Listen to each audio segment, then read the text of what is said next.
de konuş. Bir kendini Ben tanıt. konuşamam o. Rahatsızsın. Tamam. Kendini tanıt. Güzel bir Azeri türkü söyle. Ondan sonra Ben ona ver. Hepinize hoş geldiniz. sen de hoş geldin. Hoş geldiniz. Ben Azerbaycan'ın Naxçıvan'ın Culfa şəhrinin Yaycı kəndindənəm.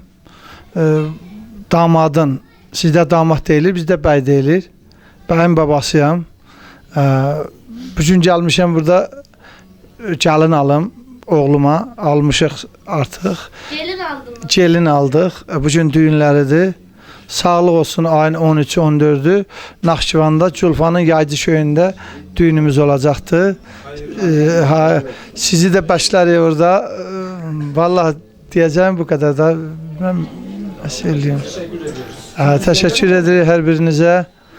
İnşallah yani Türkiye ile Azerbaycan zaten kardeştiler.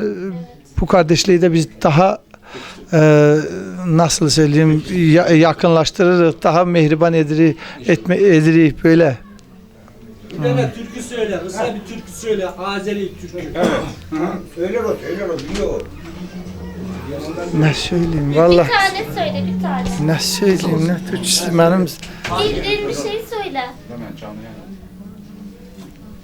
Sen şimdi bana Türkçe söyle desek var ya, sade Ferdi Tayfur'dan 370 tane söylerim. Ben heyecandan söyleyeyim.